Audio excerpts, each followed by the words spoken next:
From directional combat and armor mechanics to one of the deepest weapon crafting systems, this medieval action RPG brings a lot to the table. But it also has some issues, like weak storytelling and awful voice acting, that could turn players away. The game begins with Arandelira, a blacksmith living in the forest. He's busy hammering metal when a distant cry for help breaks the silence. He grabs his axe, rushes to the source, and rescues a young apprentice. Though the abbot they were traveling with doesn't make it, Aaron brings the survivor to safety. And that's it.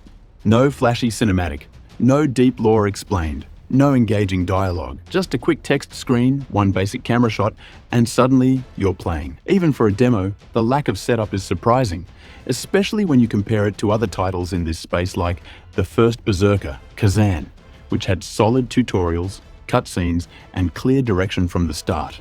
If you were hoping for a gripping opening with a strong narrative hook, this might leave you a little underwhelmed. Then comes the combat. You might expect a simple system with light and heavy attacks, maybe something Dark Souls inspired, but Blades of Fire goes in a different direction. Literally, combat here is closer to For Honor, using directional attacks. You can swing from the left, right, overhead, and even perform heavy variants of each by holding down the strike button. At first, it feels clunky and strange. Enemies don't block directionally, so the angles seem more like a visual flair than a mechanical necessity. But stick with it, and the deeper layers start to emerge.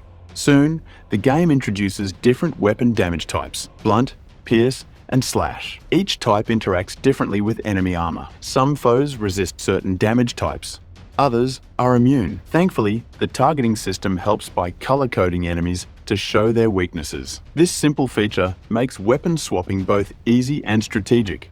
You get block, parry, and dodge systems too. And once these all start working together, combat becomes unexpectedly engaging. Not because it's flashy, but because it's smart, it's grounded, it rewards thinking, timing, and understanding your enemies, just like real medieval fighting would. Let's talk about how armor affects your gameplay. Unarmored enemies, you can slice them up with just about anything. Mail armored foes, slashing and piercing weapons barely scratch them. Plate armored enemies, you'll need a blunt weapon like a mace or hammer to break through. And when you're up against giant beasts like trolls or ogres, even your heavy maces might bounce off their tough hides. That's when piercing weapons or high-impact blunt damage becomes your only hope. It's realistic in a way most fantasy games don't even try to be. If you've ever watched a documentary or read about medieval warfare, Blades of Fire actually lets you use that knowledge. That's rare and refreshing. Now let's get into the real highlight of this game, the weapon crafting system. This is not just a crafting menu. It's an experience, and if you're a fan of customization, this part alone might sell the game for you. Everything happens at your Divine Forge, your central hub introduced during the tutorial. Before crafting, you sketch the weapon you want. Want a spear? You decide its head shape, cross-section, haft length, material composition, everything. Switch to a sword, and now you're designing the guard, the pommel, the blade shape, and even creating custom alloys by mixing materials. Every choice impacts how your weapon behaves in battle. It's not cosmetic, it's functional. This level of detail is rare. Most games simplify crafting for accessibility. Blades of Fire does the opposite. It embraces the complexity, but instead of being overwhelming, it turns into one of the most rewarding parts of the game.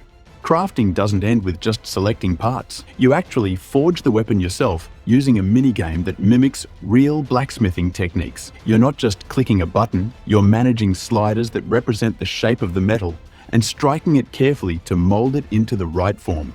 Yes, it's confusing at first. The game doesn't explain it well, and your first few attempts might result in ruined weapons. But once you get the hang of it, there's real joy in creating the perfect blade, and the game rewards you for mastering it. You can save your best creations as templates for faster crafting later. This game also flips the traditional loot system on its head. You don't pick up new swords and axes.